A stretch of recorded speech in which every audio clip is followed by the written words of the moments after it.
I don't know if you've heard of the trust equation, Alex, but I haven't. well, let me tell you. And I've read a lot of sales books too, but I have never heard of the trust equation. So it's actually a formula, and forgive me because people aren't formulaic, but it's just more of a description of the things that come to build trust in a psychological interchange between two people, and they are. I think the formula from memory goes: it's credibility plus reliability plus intimacy divided by self-orientation, right? So in other words, you've got to have lots of credibility, lots of reliability, be very intimate, and not be so focused around what you want, but what the client wants, right? So the inverse.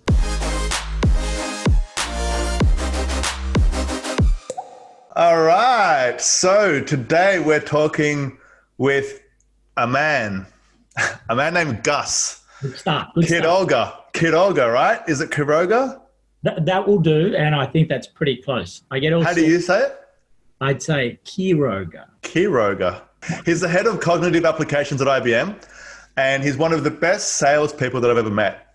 I first met Gus through my co-founder, Paul Sprockreef, and he said, there's this guy I know, he's pretty good at sales, and I'm thinking that he should come and train up our sales team here. I was like, yeah, cool. Yeah, cool. How good could he be? Anyway, we were in Melbourne at the time, and you came down and you did a session for 4 hours on selling into enterprise. And the insight that you gave was just unbelievable. We were just like, wow, okay, this guy, he knows his stuff, right? That was my first experience. Second experience was, this was a few years ago, back when Experian, you could get Experian information into Facebook, right? And funnily enough, you were leading a sales team there as well. And a lot of the people there were doing these techniques. I was like, these are really good techniques. These are really good approaches. And then I'd found out only afterwards, oh, that's Gus who's leading that team, right? And you are one of the most charismatic salespeople that I've ever met. Yeah, you're relaxed, you're fun, but you know your stuff, right? And so today, I'm super excited to do a deep dive into sales, right? Now, I have an agenda of things I want to cover. I've shared some of the information with you, haven't I, Gus? And you said, wow, we're going to need way more time than this, right? But I'm hoping at the end of all this that there's a really solid information around sales strategy and around actually how to lead a sales team and then everything in between. That's my intro. How's the intro? You've set a very high bar. All of those accolades will get you everywhere, but now I'm under pressure to deliver. So let's go for it. No, okay, cool. Let's get into it. Let's start with sales strategy, yeah? Let's start with sales. How do you define sales? Oh, God. Sales is part science. It's part psychology. But if anything, if I can encapsulate it in one thing, it's about matching value to need. That is sales in a nutshell. Understanding what customers, what people need and what they don't even know they need, and matching that to something that you or someone that you work with, be it someone in your organization or a business partner, has to offer. So us as sales professionals are in the business of matching need to offer or solution. And so how do you identify that value, that need? Yeah. Say, for example, that you're stepping into a consulting role of some sort. You come to us and you're trying to figure out the best way to sell to the customers that we want to sell to. How do you approach that? Look, I think the heart of that question is one of the real traits of great, well-rounded professionals is that we listen. And we listen to the market, we listen to our customers, we listen to our competitors, and we listen to our colleagues. So whilst it's not a good idea to have a preconceived idea of how you're going to help your client, it is a good idea to have a preconceived idea of how you might be able to help your client.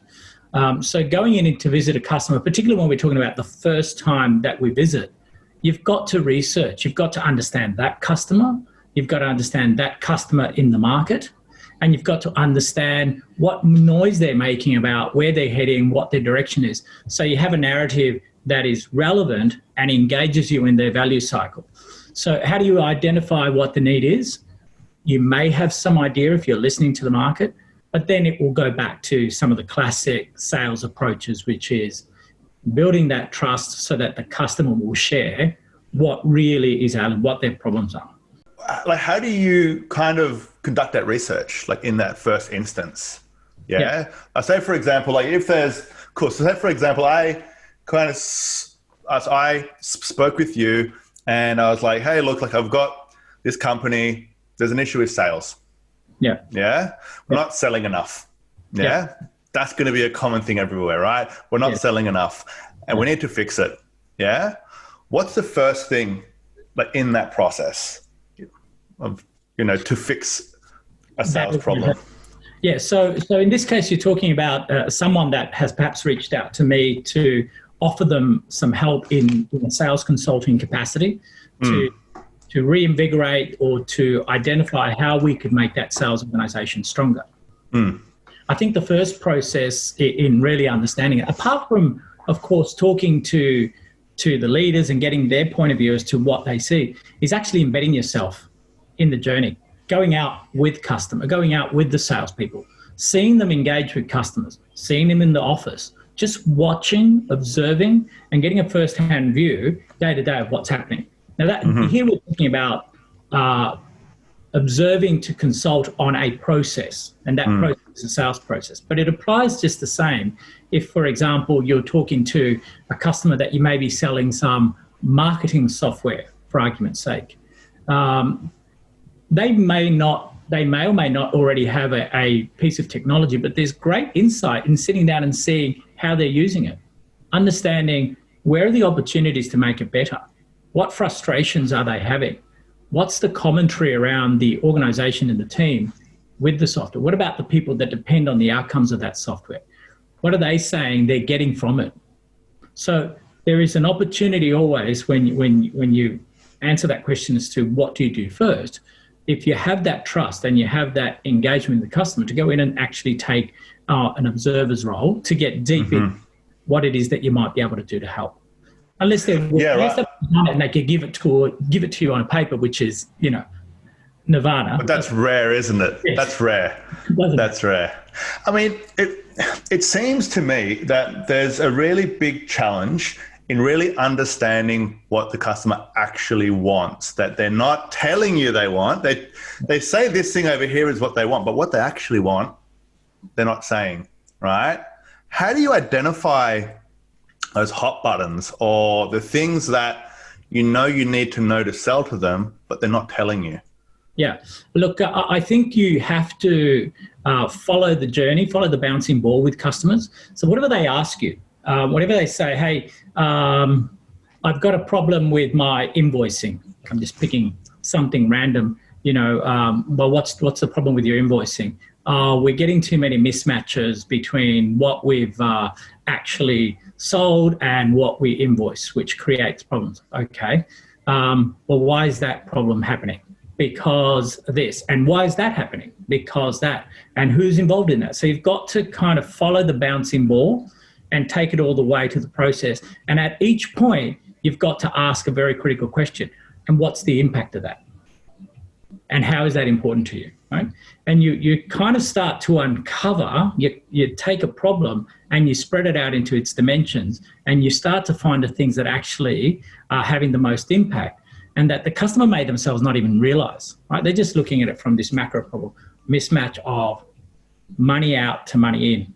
Well, have you really looked at where it's happening and what the real impact of that is?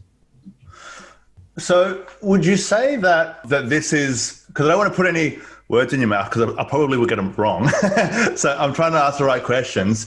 But you go in the beginning, like in any role, like if you're being hired for some reason or kind of have a task to sell to this specific segment, the first part is to ask tons of questions to the people that you're trying to sell to. Is that right? Like you just want to ask lots and lots of questions? Yeah, there's yes and no. right? There's a danger in that. And I'm going to explain why. So if you pick up one of those classic sales books, they'll tell you about qualification is what you're referring to.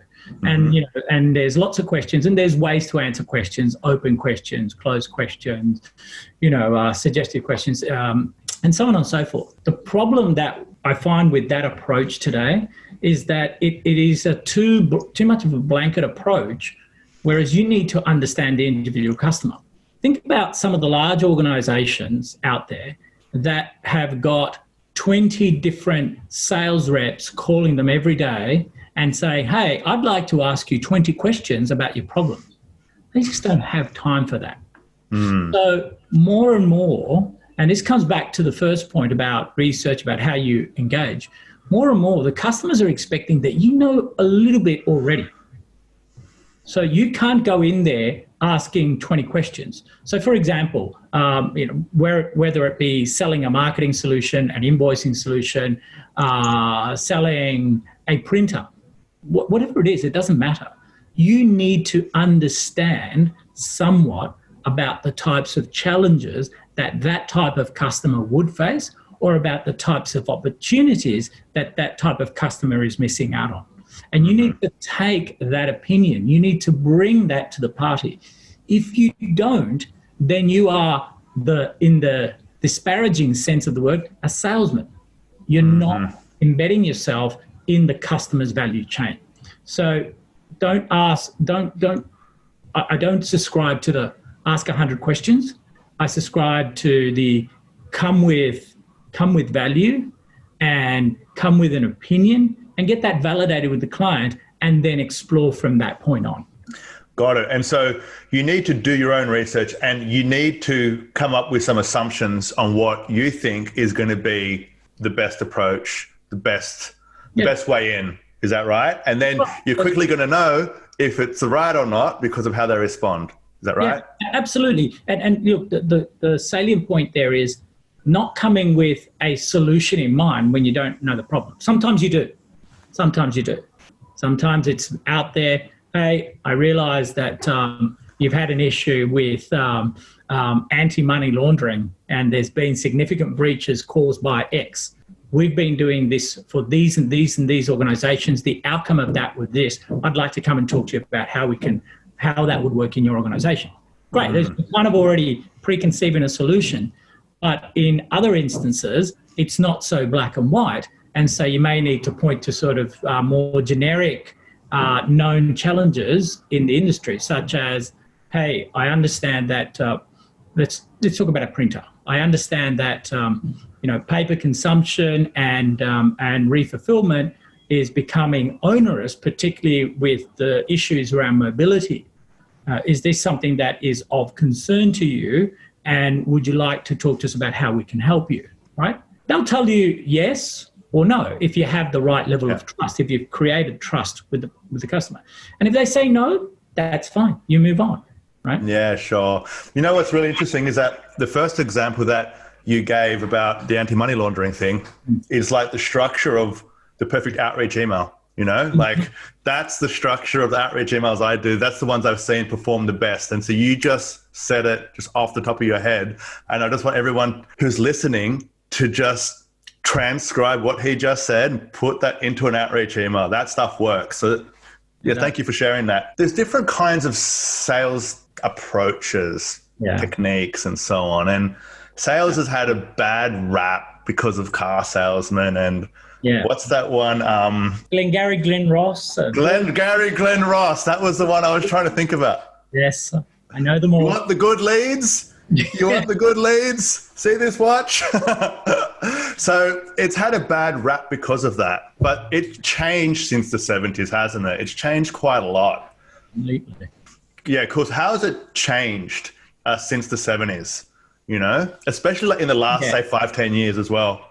I think how it's changed is that sales has been finally, and not quite there yet, but I think people are starting to appreciate that it is a profession, that it's actually a career path that you follow from graduate entry right until the end.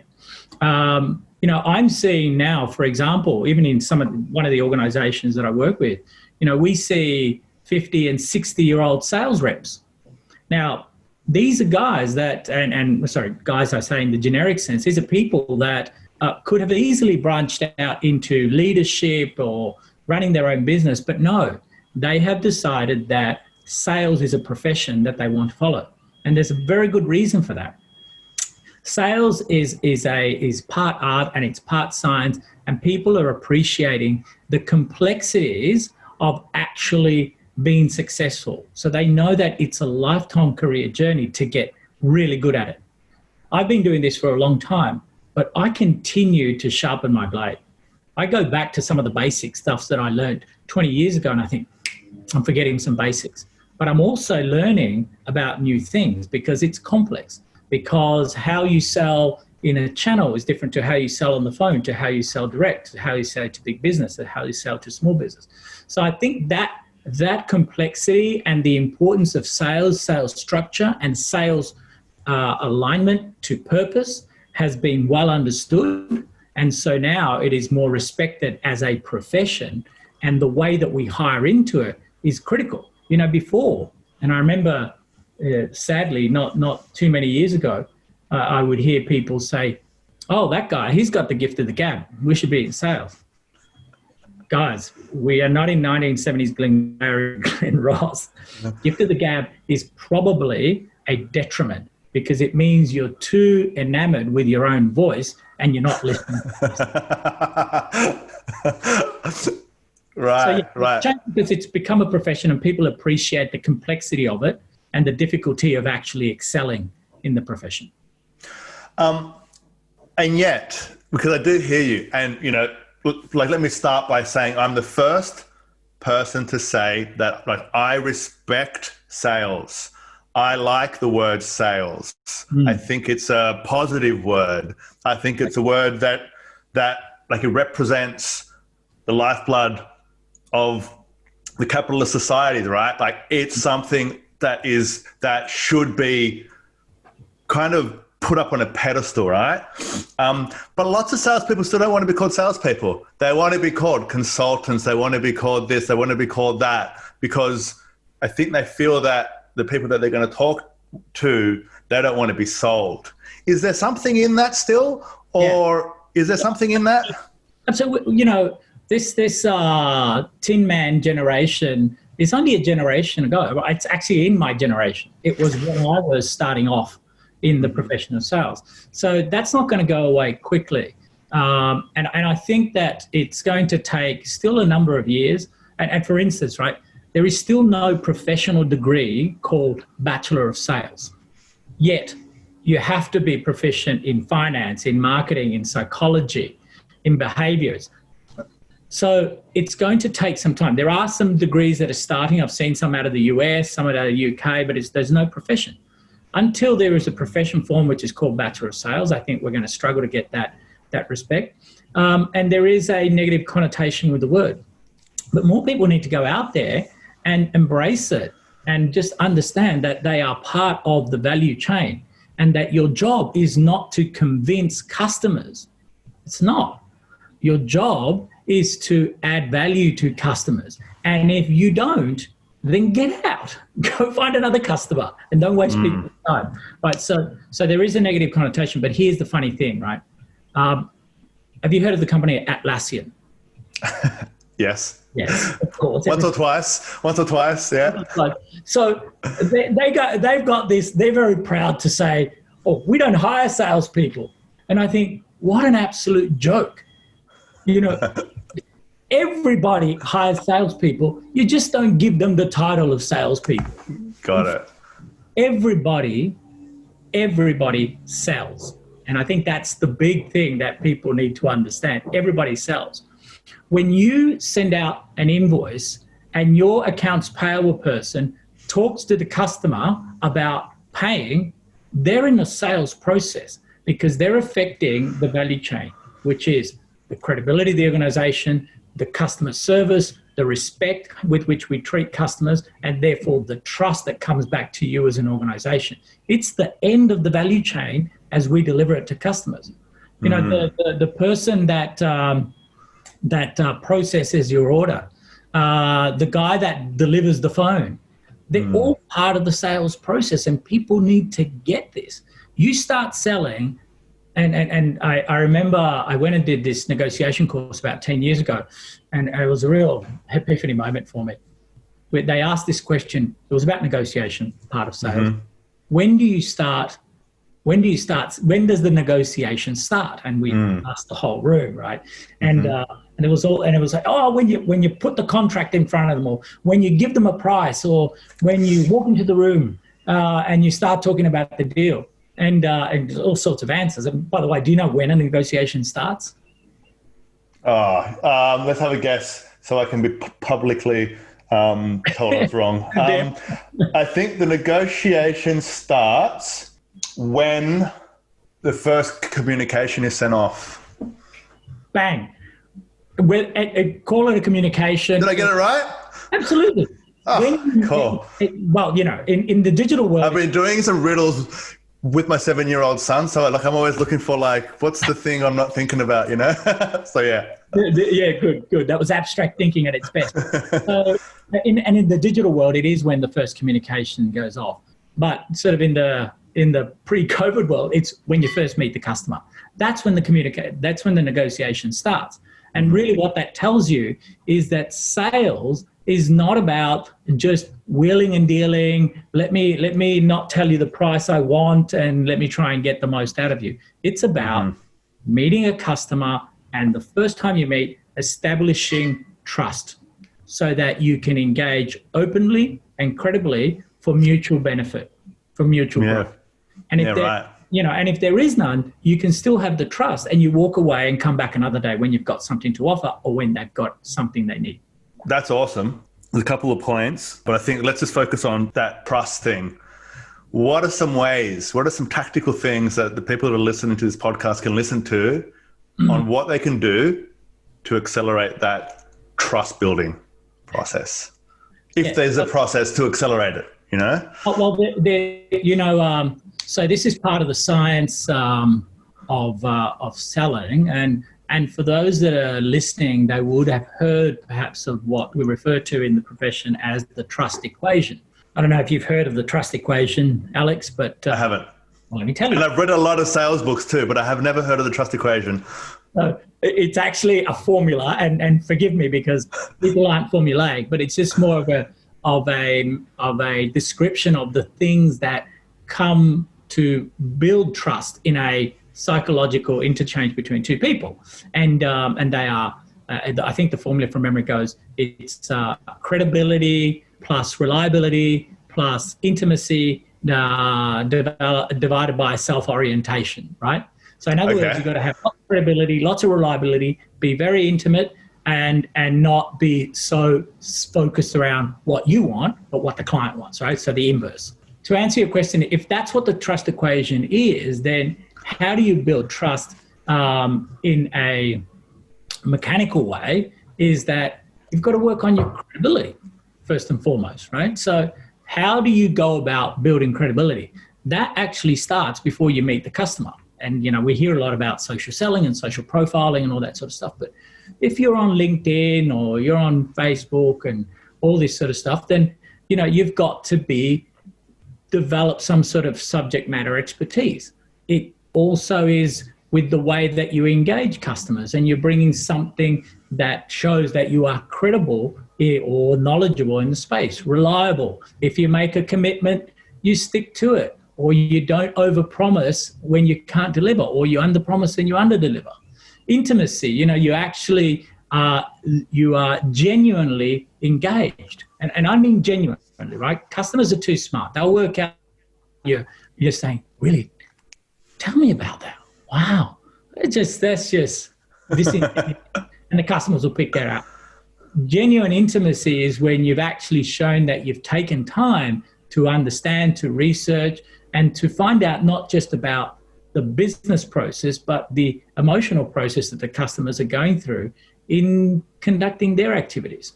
Mm-hmm. And self-orientation is, I look at self-orientation as it's about what's in it for you, not what's in it for me, the person that's in selling, but what's in it for you. So I really need to turn up thinking, I can help you, right? Not, if I get this deal, that's going to push me up to my multipliers and I'm going to get massive comms. I'm going to get this deal at any cost. I'm going to work it out. I don't care because I'm going to jam this deal into this client. I'm going to make them buy it. And then in 6 months later, I go, why did I buy this? What did I need that for? Yeah. Trust is gone out the window. You'll get the one sale, but you won't get the second one. And great salespeople are thinking about the second and the third. So that sort of, I think, just very briefly. Yeah, no, that's captures trust. Yeah, that's really good. And you know that example which you just kind of just gave about the bad example of, to make the sale. That sounds like the last time that I bought a car. That's what that sounds like, right? But you kind of want the car, so you're kind of saying, hey, there's something I want, but that whole process is accelerated into 2 or 3 hours sometimes, and then you walk out with the car. But the more complex stuff, like if you're selling to enterprise or to companies or, to businesses and so on, it's a lot more, it's like a longer term, I guess, like engagement, isn't it? But let's just jump quickly then to like kind of how does selling change depending on who you're selling to? Like if you're selling to a small business or to an enterprise or to this specific industry or that industry, like, does it change? And if so, how? Yeah, look, selling does change in the approach, in who you engage with, how you engage, who you bring into the sales process with you. But fundamentally, it shouldn't change. What it is, it's degrees of complexity and amount of length, right? So let me talk, I think, first of all, and more importantly, about what's consistent across sales. Consistently across sales, irrespective of the size of the organization, is, as I said, sort of matching offer to value, right? To need. And so you've got to always be thinking, how do I become part of the customer's value chain? Sometimes that's a very short process because you're dealing with a small organization with a small value item, and so the decisions can be very quick. But there's still a value exchange in that process. That's the first thing. Now, thinking about it in terms of what's fundamentally different, let's say, first of all, large organization, small organization. In a large organization, for more complex products, because it's not always a complex product into a large organization, they still buy pens and staplers, believe it or not, right? But if we talk about a large organization into a complex product, the biggest difference, I think, is that you have a multiple stakeholder engagement. What that means is that there are different people engaged in the buying decision. You do have an economic owner. So there is someone that owns a budget, but you might have a technical owner, someone that specifies specifies the requirements. You may have influencers, people that are users or are trusted parties within the organization who may have an opinion as to what's right. That may not necessarily be functional. It may be perception. It may be relationship. It may be credibility. There is trust with this organization or that individual. And you have sign-offs, people that need to assume the risk ultimately for what is purchased because it has impact across the organization. And so on and so forth, right? We can so that's the first thing about large organizations. You've got multi-stakeholder engagement. The other thing, and I think this is a big one that inexperienced sales professionals miss out on, is that there is an organizational hierarchy in large organizations, in large enterprises, but there is also a political hierarchy. So what that means is, you might deal with the office manager who reports to the sales manager who reports to the general manager who reports to the CEO, organizational hierarchy. But it really turns out that in the political hierarchy, the office manager is best friends with the CEO, and the office manager is the person that is actually pulling the strings. Hypothetical, right? Yep. Or there is a external consultant who is not in the organizational hierarchy, but is a really strong, trusted advisor. Are you talking to that consultant? Because if you're not, you've missed it, right? There is also things that happen not because they are the best thing for the organization, but because they're the best thing for the people in that organization or the person. Do you understand what is that motivation? Is it because the person doesn't want to be exposed? Is it because if this fails, that person doesn't want to have to carry the can? Do you understand the politics of the organization? So this is big business, right? Politics, an organization, multi-stakeholder engagement for complex products. Right. I think in the smaller organizations, those things generally don't exist. The smaller you get, and right down to micro, SOHOs, right? You're basically dealing with the top almost always. As you get smaller, you're more likely to deal with the top, and then it becomes a question of the personality. I believe the personality profile of that buyer. Are they risk averse? Are they entrepreneurial?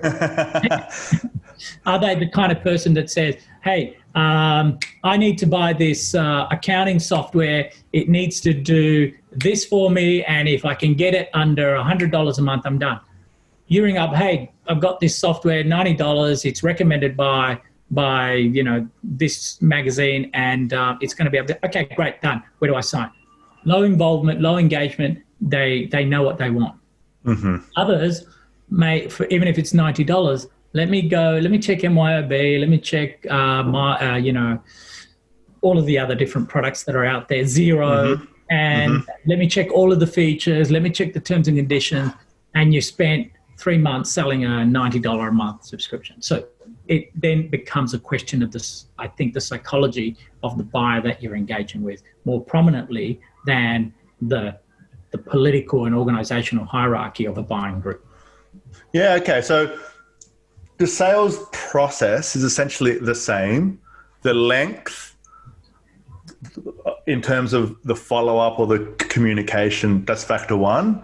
The number of people which you need to sell into, that's factor two. So the smaller the company and the shorter the sale, the faster the process. And the bigger the sale or the more complex, the longer the sale. And then you have risk that if you're going to the wrong company and you're spending 6 months, but that's the wrong one, then that's where it's kind of like higher stakes, right? Because if you get that level wrong, you've lost a year of opportunity cost of success of your organization, right? Correct. Look, I want to add that there is a third point, and then I'll come back and tackle that comment that you made, because it's a very good one. The third point about enterprise selling that I forgot to mention is that it's not just lots of people on the buyer side, it's actually lots of people on the sales side. When you sell into an organization, into an enterprise for complex products, you are not just the one person. You've got to bring your technical people, your accounts people, your consultants, different subject matter experts, your executive sponsors. There's a complex engagement as well that comes to build that trust and that credibility, that intimacy, all of those aspects that I described. They're not vested in one person. It's truly organizational. So it is far more difficult, particularly when you're talking about doing a $50 million a year deal, right? Which is a big decision, very different to buying a $50 a month accounting package, right? So, because the risk reward is huge. So it's a very different process. And just to be clear, you've had that level of experience trying to sell that size of a deal. Is that right? Yeah, that's right. Yeah. I just want to put that out there clearly for people that are listening.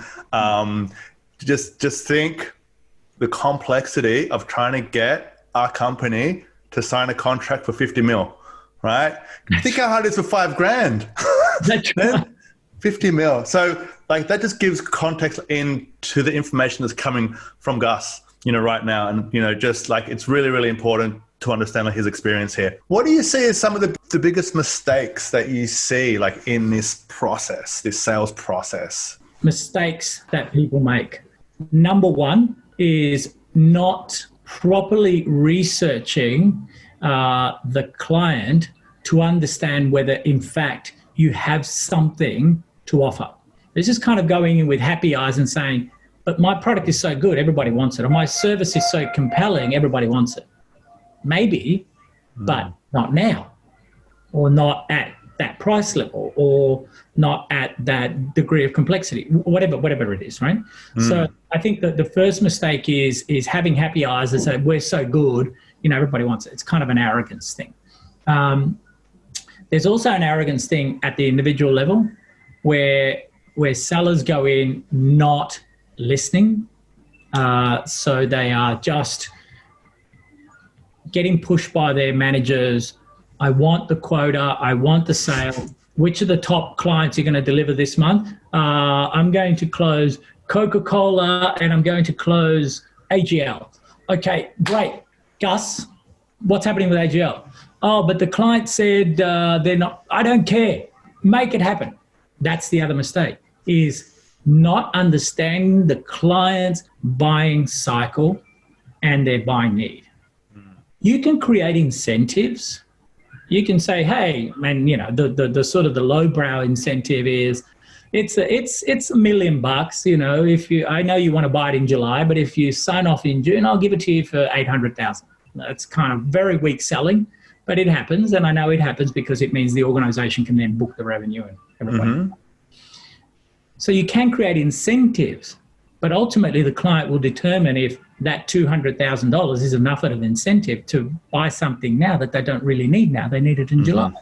So the second biggest mistake is kind of trying to force the client off their natural path without demonstrating true value.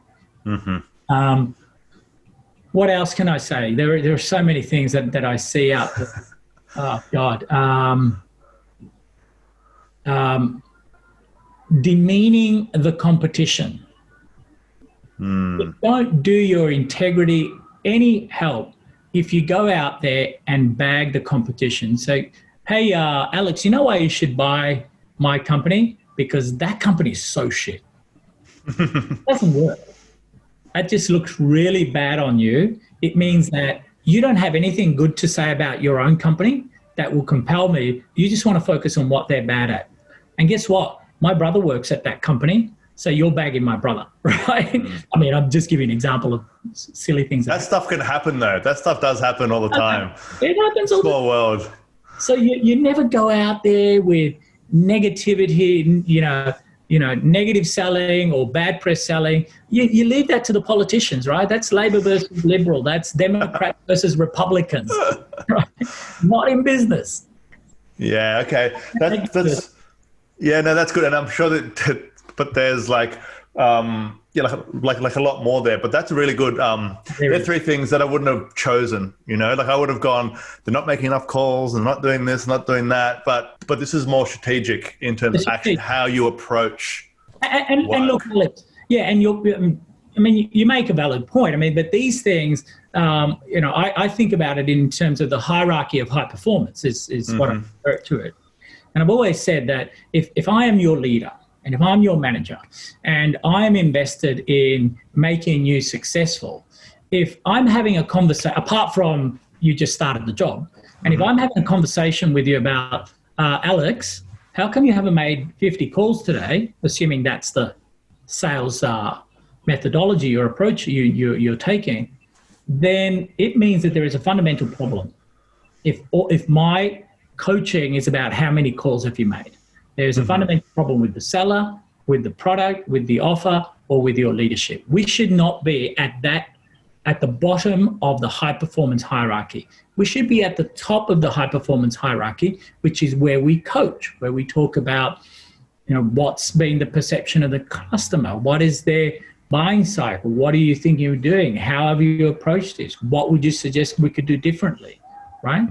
Yeah, sure. When you're talking at that level, you're talking at the top of the high performance hierarchy. So that's why I focus on that. If I'm talking about that, then that probably shouldn't be my team, unless that just started, of course. Sure. Well, let's just jump to that then.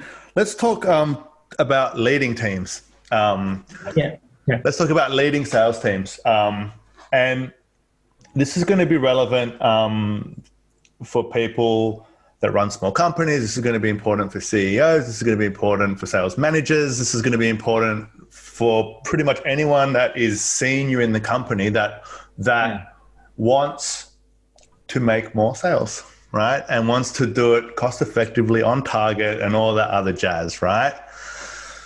You've led a lot of sales teams. What's the most important thing, in your opinion, for leading a team? A couple of things I'm going to say, and no particular order, but coaching, right? Coaching is absolutely fundamental, and I'll go into a bit more detail. Cadence or drumbeat is absolutely important, and training. And then I'd probably add another one, which is culture. So let's talk about those again, in no particular order. And I'll start with cadence and drumbeat because this is kind of what everybody understands, and it's easy. So it's the idea that you need to set a very clear agenda or a very clear understanding of what are the elements of high performance and success. So in other words, someone comes into my organization and if they're smart, they'll say, hey, what do I have to do to be successful? Let's say they're not experienced. Or what's your approach to success in this organization? And I'll say, here are the basic cadence elements. In this business, you need to make 8 face-to-face calls a week, or you need to make 50 phone calls, 8 face-to-face calls a week. You need to have 5 times validated pipeline. You need to have 3 times qualified pipeline. You need to have 10 active deals in a quarter, right? You kind of set up some metrics for deals over 50,000 or 5,000 or $50, whatever the scope of the organization. You need to have a sequence of events. You need to have understood what are your key next steps, and you need to be recording that. So these are kind of cadences and metrics that help give people clarity as to what are some of the mechanical basics of what they need to do to be successful. They're the basics, right? Because I can make 10 face-to-face calls a week, but if I don't have core skills, empathy, and listening, then they're going to be 10 useless calls. Or I can call the same guy 10 times a week, and that's also useless. So this doesn't define success, but it gives you a measure, a way of putting data and analytics into success so people know what they need to do. And then, now that you've given a basic framework, then the next thing you need to do is perhaps coaching, right?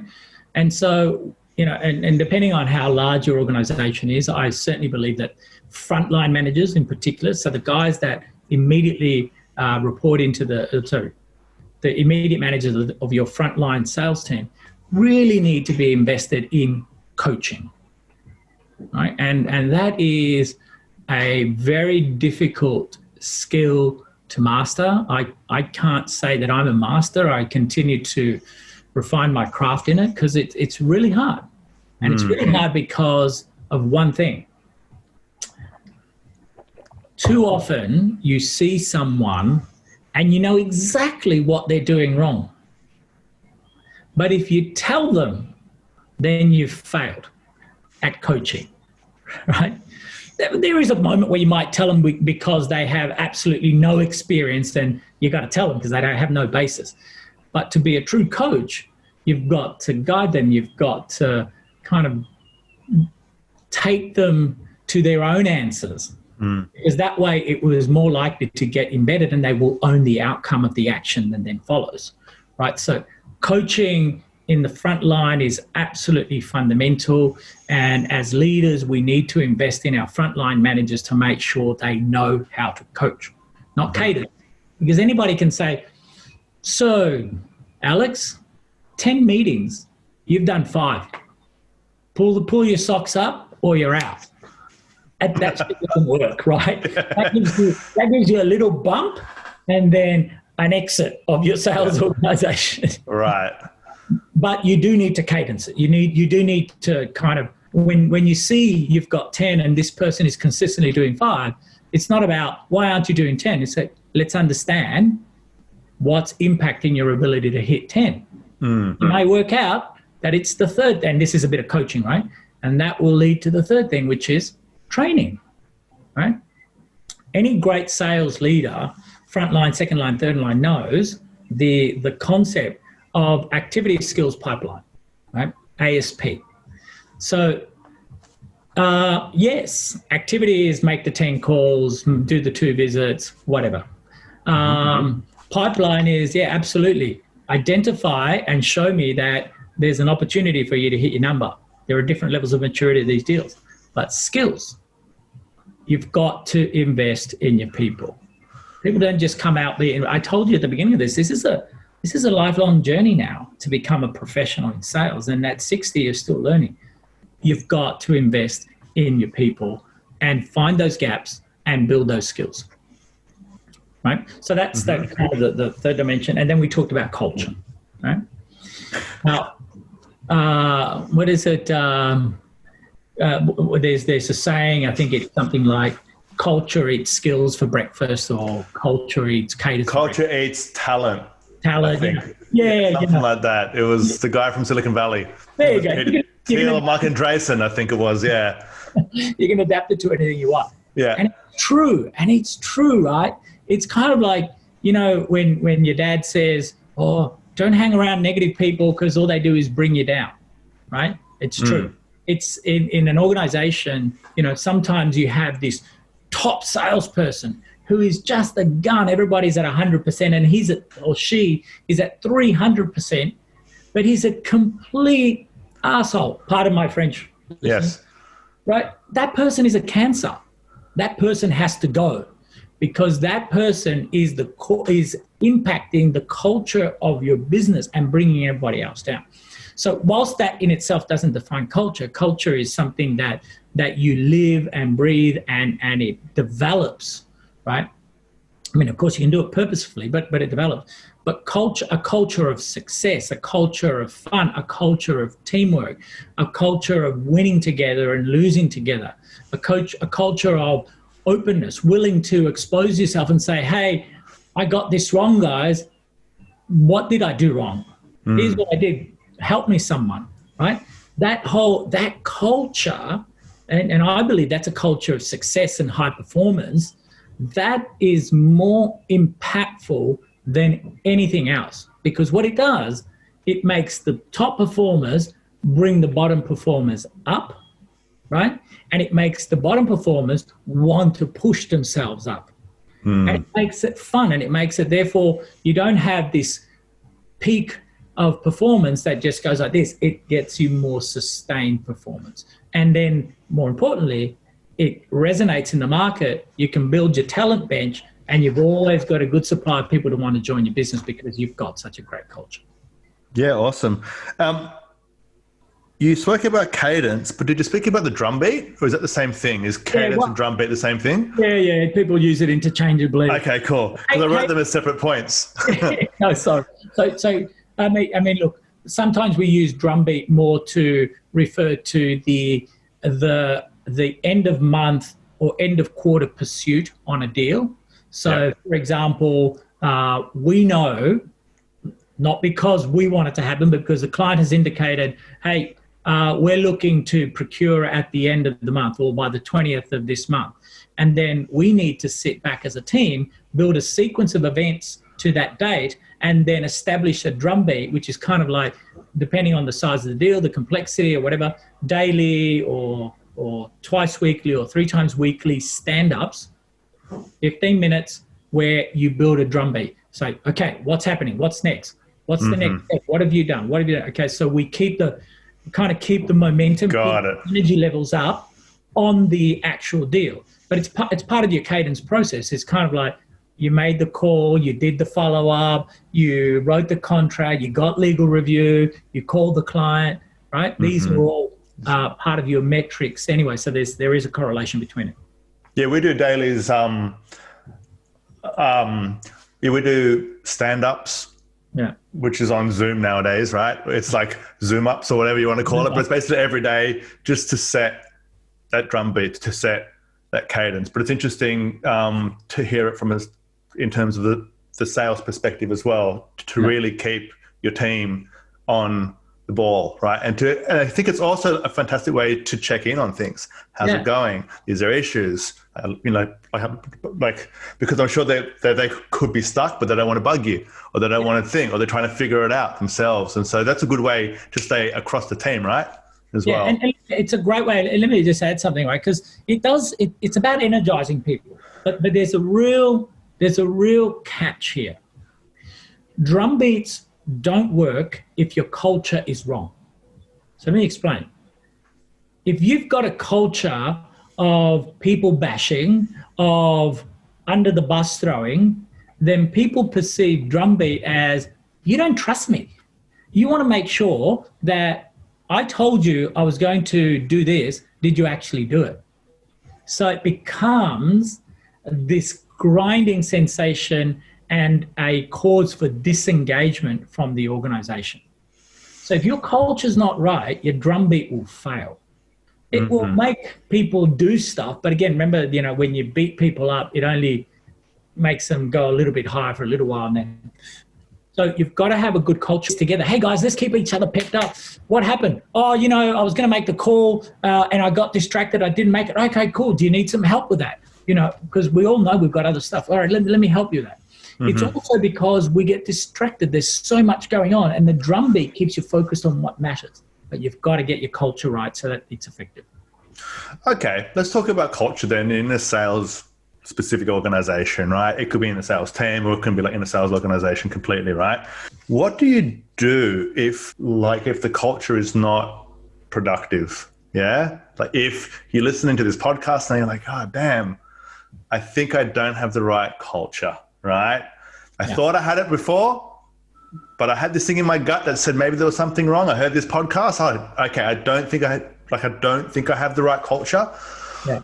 Like, what can somebody actually start to do to change that culture? Yeah, look, I think that people see through bullshit, and sometimes leaders, they get together and they say, oh, we need to change the culture.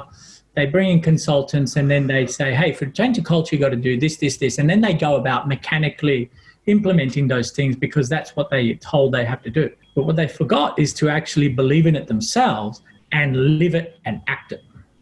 So unless you from the top are living and breathing that culture because you believe it, and to your point, people are not, then if you're not showing that, don't expect anybody else to do it, right? So I'm not saying it starts at the top because it can start anywhere. The seed for culture can really grow from anybody, but you certainly need to live it and breathe it as a leader. And that means believing in it, not just giving it piecemeal. If you don't believe in it, then don't apply it because people will see through it. They'll call bullshit. You've seen quite a lot of teams over the years. It seems like it would be easier to step into a new role, have a team and change the culture because you're fresh and it's a point of change. But what if it was if it's the same team as it was previous as it is now, and now the only thing that can change is you? How do you change yourself as a sales leader and be consistent enough that your team no, it's not just some fad. If I just hold off for a month, he'll forget or she'll forget. How do you as that person shift? Very, very, very hard, right? Let me just say kind of a reverse answer. There is a point in which you have to be honest with yourself and say, I've expired my usefulness in this role or in this organization. And that's okay. That's not an admission of failure. It just means that you're ready for something else or you've been doing this for too long. It's hard to change, particularly when you're putting the mirror upon yourself. It's very hard to change. And this is why I say that you have to want to change. So as an individual, and I'm speaking about myself here now, when I realize that I need to change something different, I need to really soul search and say, why do I want to change? How does that align to my values, my beliefs, my goals and aspirations in this company? And if I can attach to something that is meaningful, either at a personal level, For example, one of the things that's helped me change a lot in the last couple of years is my relationship with my daughter. Is me wanting to get much closer to her and having her trust me so that as she gets into her later teens and she gets in trouble, she comes to dad, right? Rather than dad doesn't find out and the problem becomes worse. So I wanted to create with us in our family a culture of openness and trust, and I was really working on that. So that was a true motivation for me to change. If I can attach that to my work life and say, for example, I said, okay, people are not trusting me. People are feeling that I'm disingenuous, that I'm just saying it, but I really am just interested in myself. Then I need to soul search and understand whether that's true, I believe it, and whether I want to change. And maybe looking outside and saying, well, where else could that be reflected? And hey, that's reflected with my daughter. I better change that, and I better change that here. Because if I don't change it here, then I'm not going to change it there. So that's one thing I would say. The other thing I would say is you've got to seek feedback, external feedback. If you're really, really invested in your team and your people, you've got to be okay to hear bad feedback. Hey, Gus, it turns out that when you're in these meetings, you ask people for their opinion, but then you just interject and it turns out being your opinion anyway. I didn't realize that. I'm sorry, right? And you've got to be prepared to take that and not say, thank you. Now I'm going to make sure that person never gets a promotion. Right? Do that. Look at that. Yeah. That's culture, right? That's culture. You've got to, so, because there are these fear cultures and people that don't do this. So you've got to be prepared and open to take in feedback if you're going to change. Now, like I said, if there is no motivation outside of your organization that addresses your personal values, if you're not open to feedback, if you have a determination that you're set in your ways or no, that's how I like to run things, and maybe you've expired your usefulness and it's time for you to move on. And I think that's... Okay, let's go to the other side of things, right? Let's say that you are doing a good job and you do have a good team, but now there is a person inside of your team that isn't performing anymore, or was performing, but maybe they've lost some of their mojo, or maybe they're not taking on board some of the new initiatives, or maybe, they're doing good enough, but they're not at that kind of, what do you call it? The hierarchy of excellence or whatever. They're like halfway and they're happy a bit, kind of like, they're basically happy at halfway. But how do you approach that kind of challenge? I come back to a point I made earlier. Your first go-to in this should be coaching. Right? And remember, coaching is not telling people what to do. Hey, I noticed your performance has dropped 50%. Here's what you need to do. No deal. Hey, I've noticed your performance has dropped 50%. You were previously achieving these levels of results and you're very highly respected in the organization for your ability to constantly perform. Can you tell me about what's changed that you believe is impacting your performance? And start the conversation, right? And then, okay, so how is that impacting? It might be, you'd be surprised when you're open and you recognize people and you tell them what you're seeing and why that's important. They might tell you something like, well, it turns out that my husband has cancer, right? And I'm more focused at home than at work at the moment. Wow, sorry, how can I help, right?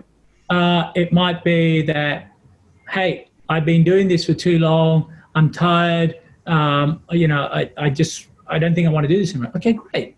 That's also good. Maybe it's time for a career change.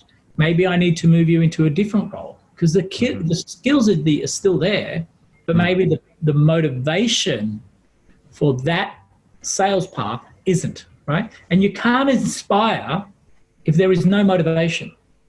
So you've got to then think through your coaching, find what is the new motivation.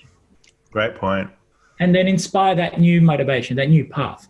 So these are a couple of things. And then there is always also a point at which a manager, and I think this is very difficult. It's a soft skill, and as managers and leaders, we practice this, is getting to the point where you realize there is no path for this person, right? And this is like the person that says, no, but I'm going to get it together. I'm going to work. I just need help with this and that. And okay, here's your training. Here's your coaching. I'm going to go out with you on calls. And they're still not delivering. Well, maybe they've lost it. Maybe they just, something has changed in their psyche. Or maybe the market has changed and their approach no longer works. There comes a point where you need to think about managing people into new opportunities. Right? I even like how you structure your sentences. So eloquent. Yeah. And that's okay too. Yeah, sure. So it does seem, well, it does sound like a large part of a sales leader's role is coaching your team. Yeah, that's a large part of it, right? Like, is that correct to say? Yeah. Look, it's sort of, you should never stop coaching, but the degree of coaching changes as the further you go away from the front line. So let me put it this way. The most effective coach is your next one-up. So the sales manager should be the best coach for the sales rep. The sales director should be the best coach for the sales managers, and so on and so forth, right? Clear. I got it. Let's then go to the other side. Well, we'll take the same point and we'll go left, right. I'm bad with analogies, but I keep trying to use them. Anyway, how do you actually find and recruit the best salespeople? You steal them from the competition. So are you talking about what's an awesome salesperson, or how do you go about finding an awesome salesperson? Well, let's do both, because I like the two points now. They are different, right? So let's talk about what's an awesome salesperson first. Yep. Because that's a more interesting question for me, I think. Yeah. So an awesome salesperson is different depending on the stage of the market cycle that your organization is in, your channels to market, and the product or service that you offer. Wow. I was hoping it was going to be a way simpler answer, but no, this is great. No, but this is so good though. This is so good. So please continue. I'll just get someone that's coin operated, or get someone that's really upbeat. And look, yes, there's ticks on all of that, but it doesn't always apply. So, and let me give you an example now. Please. Statement. So, if you're starting up, okay, and you don't really have a customer base, what you need are hunters. And you hear the terminology hunters and farmers. I still believe that is true. You need these hunters. Now, hunters, by their very nature, are people that are coin operated, that are risk takers, right? They love the challenge. You know, they hear someone say no, and they go, "Oh, I'm 3 no's closer to a yes," and you know, they take that as an opportunity to prove themselves. You know, I'm pushing the extreme, right? Right. But there are people that are of that nature and that love that. And when you're starting to build a customer base, you need more hunters than you do farmers, because you've got no one to account manage. So whereas if you're in your market cycle and you're relatively well established, or you haven't really innovated with new products, or the market has been fairly stable, then what you're doing is you need to make sure you retain your customers and you grow them. And an aggressive, you know, take no prisoners kind of hunter will not work. They will kill your customer base. You need someone with a higher degree of empathy, a higher degree of listening skills, a sort of a longer term view of the relationship, and probably not so coin operated as you would a hunter, right? So that's kind of a first point around the market side, right?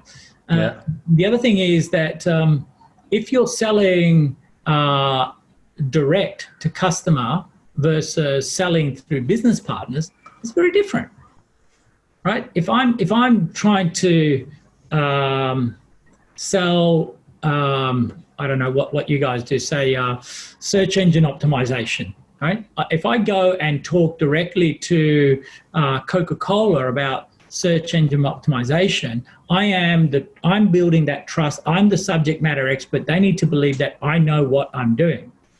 Whereas if I'm selling the same service, but I'm using a business partner, then I'm using their trust, I'm using their relationship and their proximity. So now my role is to empower, to assist, to understand the process, remove any blockages, educate, train, find the right incentives, but I'm still a salesperson, but I'm a channel salesperson. So again, very different set of skills that you need.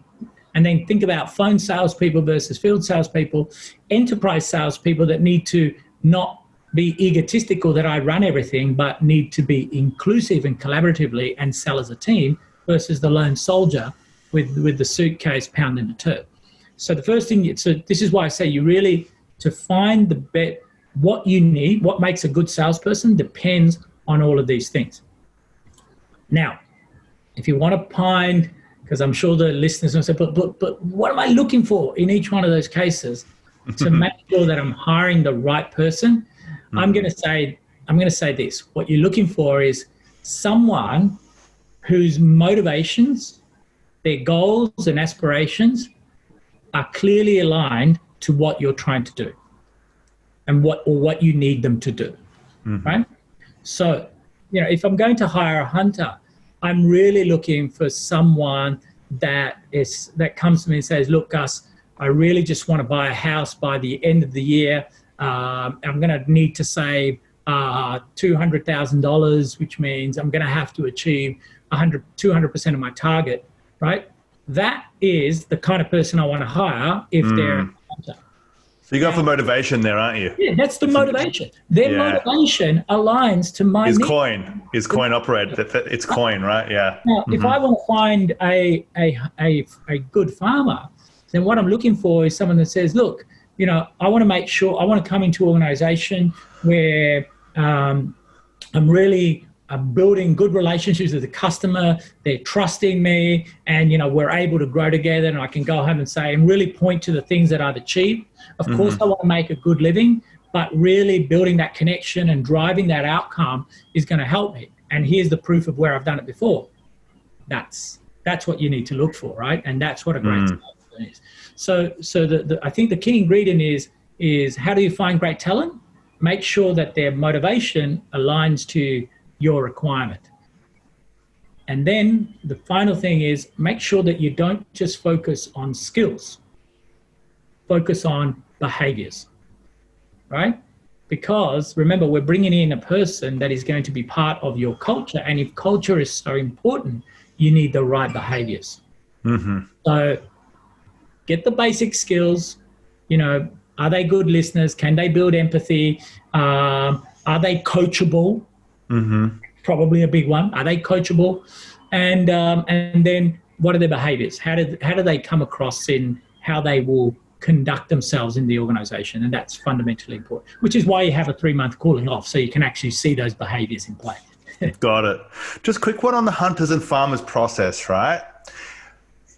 So the hunter will go out to start the conversation. Like, are they going to close the first sale, or are they just starting the conversation to pass it to the farmer? Either. That's sales design, right? That's sales design. But is there a thing with relationships though? Like the person that's starting the relationship should stay there all the way through the first sale, or is it okay to pass it off? It is okay. Halfway through? It is okay to pass it off, but it really depends on what you're selling, right? It depends on the level of complexity or the level of engagement of the product, and how you do it. So, for example, I've led organizations where the hunter goes out and opens the doors, creates the opportunity, understands the need, and embeds themselves in the value chain. And as soon as they realize there's an opportunity, they bring the account manager. And part of your value proposition is Alex, so we're going to work together on helping you solve this accounting problem that you've got. We're going to do that through these number of services, and I'm going to bring this software. We're going to program it in. Now, once we've done that, here's the team that's going to take over and they're going to make sure that you realize value. There's some customer success team, and this guy's going to work with you in terms of what you do next, right? So you kind of don't just cut it off, you bring them into the sales process. Now, in that sense, you still close it, but you very quickly introduce the account manager. Again, depends on the value of the deal, the complexity. It doesn't happen all the time, but it can happen like that. So it's about sales design. Yeah, perfect. Oh man, so before when you said that you could talk hours and hours and hours on this stuff, you actually can talk hours and hours and hours on this stuff. And I wish the surface here, right? I know, it's a podcast. It's not a whole course, right? Let's jump quickly to one more topic, and then we'll basically end off with some quick fire questions, right? Just this last one is across the board, is for everyone, right? You said before that everyone sells, right? Yes. But let's say somebody wants to improve their sales abilities, their sales skills, and they might be wanting to get into a sales role, or they may already, be in a sales role and they want to be better. Yeah. What would you advise them are the places to go to learn? Some books or some tactics or some courses, because there's no school for it, right? So what would you recommend? Because there is no university for sales, not in Australia anyway. So we have to go to different places and resources to learn. But let me start by advising people that want to get into this amazing profession is learn the basics first. And some of the basics are things like understanding what is a buyer life cycle? How do people actually make decisions? What are the gates they go through in making decisions? Learn about what a sales funnel is. What is this concept of a sales funnel, and why is it important? Right? So get those basics done, and then start learning some of the more necessary hard skills, such as how you run questioning, opening questions, persuasive questions, exploratory questions, open and close questions. Questioning technique is absolutely fundamental. And it's fundamental to get it to a point where it's not canned, that it just flows naturally because you're actually interested and listening. So learn some of the questioning techniques, and there's some other stuff, right? And then in terms of how you do that or where you go, the problem with I find with sales is that every couple of years a new sales book comes out with a new approach and a new technique. But fundamentally, they're all based on the same concept, just refined for the type of sale. Like Miller Hyman is for, large enterprise selling, whereas spin selling kind of focuses more on your mid-market, I believe, low engagement selling and everything in between, right? Challenger, Holden, Socket. There's so many different sales techniques out there. By the way, my technique is a combination of all of those. So go out and pick a technique, and not for the sake of making that your way of learning, but for starting somewhere, and then refine it over time based on who you sell with, who you sell to, etc. And then the last thing I would advise people that want to get into sales or learn sales is go out with other salespeople, but find out who is the best salesperson or someone that knows a great seller, and go out with that person and see greatness, see great selling at work. And great selling, how you know someone is a great seller when you go out with them? Because you don't realize that they were ever selling. It doesn't just talking. They're just engaging, they're exploring with the customer. They're having a great conversation about the art of the possible, and, it seems to be flowing. There seems to be no agenda. It's just happening. And at the end, the customer says, you know what, Gus? It would really be great if you could help me with this. How about I introduce you to some people? What could you do to help me progress this here? Okay, well, let's meet the people, and I'll see what we can do. I mean, if you get there, you've done an amazing job. And that's what great salespeople look like. Great. Go out with one of those. What's that? Find one of those and go out with them. Go with one, yeah. You'll learn more than anything you'll ever learn. And just observe. Just a quick one on the question styles. Is there some book out there that has question styles or question? Yeah, I can't think of any off the top of my head, but seriously, just guys, Google, open and close questions in selling, right? Or qualification questions in selling, or how to qualify a customer. And if you want to really get smart, how to qualify a customer in software selling, in hardware selling, in pen and paper selling, right? Got it. It's all out there because people have got great blogs, snippets. There's great websites like Sales Hacker, Mindfest. All of these sales sites that just have great resource. But caution, which is why I say start with the basics, learn that, and then pick one technique and follow it. Caution. Everybody thinks that their approach is better, and it's not. What you got to get to is your approach, right? So when you look around, you will start to get confused. So should I use Holden or should I use Challenger? What about Socket? Now, this is more of a spin. No, this is a blue sheet approach. I'd go Miller Hyman. I'd go unselling on this, right?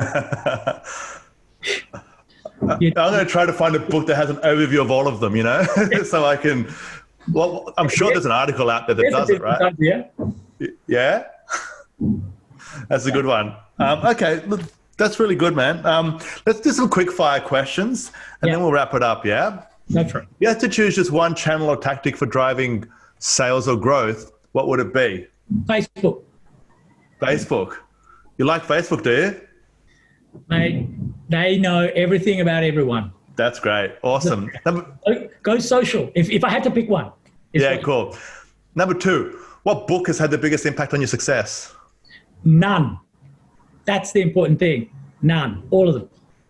All of them. Oh, yeah. Good one. You take a little bit out of everything. But look, I'm being flippant. If anything, and this is very 80s of me, but this Stephen Covey's The 7 Habits of Highly Effective People, that is more successful because it's not about learning a technique. It's about having a mantra for how you conduct yourself in life.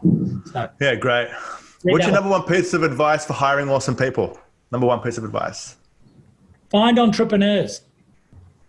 Right? That's find people, and this is what I mean. Find people that see their sales profession as their business. And if you think about what it means to run a business, if you find someone that says, I'm my business, they're going to own it.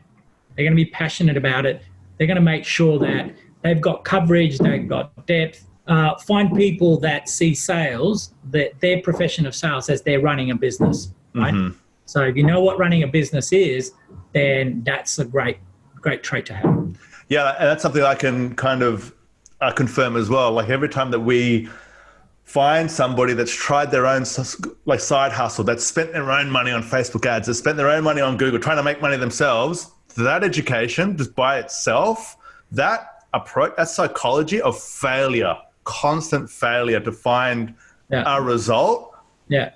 You can't train it. And that, You can't. It's the determination to succeed, and they're just better people. Agree. Yeah. Number 4, how do you relax after a crazy day in the office? Oh, well, 2 things. I cook and I watch mindless action movies. So I don't have to think. I love it. What's your best time management or productivity tip? To-do list daily. To-do list daily. Yeah, I love it. Same. What's the best piece of business advice that you've ever received, if there was one? Your integrity is your single biggest asset. There you go. That was said to me by Brian Torrance in 2000. Yeah, right. And such an important one. But they say something like, it takes a lifetime to build and it takes a second to break, Yes. to destroy, And last one, what do you do for fun?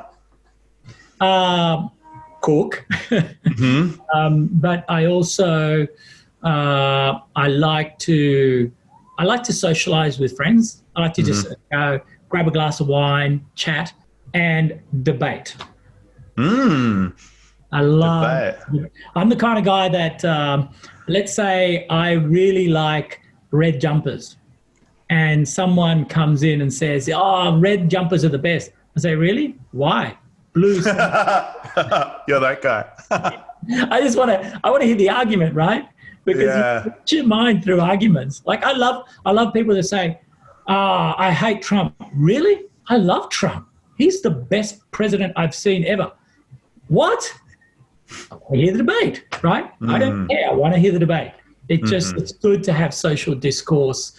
That sort of I find that fun. So positive friction, you're fine with positive friction, right? Positive friction. Because I don't think I didn't do so. Okay. So, yeah. Gus, thank you so much for your time today. This has been such a fantastic podcast. If people want to get in touch with you, how do they do that? LinkedIn. They can. They find me on LinkedIn. My handle is, I think, GusQ2000. Oh, we'll put the link in the show notes. Put this link in the show notes. So reach out to me on LinkedIn. That's the easiest way. I respond and I'm happy to share thoughts and have a debate with you. Something salesy. Yeah. And, just kind of one small story just before we go. Trying to get Mr. Gus Quiroga on this podcast, I sent him, I don't know how many emails and text messages. And then the final attempt was I just picked up the phone and he answered the phone. And I was like, is this a lesson in sales, dude? Or Yes, it is. Yes, it is. I don't know why people are so scared to pick up the phone and call, right? If you've got value, the customer's going to listen. And it worked. Thank you so much, Gus. This has been such a fantastic conversation. And I'll talk to you soon, brother. All right, pleasure. Take care. All the best. See you, mate. Bye. Thanks for listening to the Growth Manifesto podcast. If you enjoyed the episode, please give us a 5-star rating on iTunes. For more episodes, please visit growthmanifesto.com/podcast. And if you need help driving growth for your company, please get in touch with us at webprofits.io.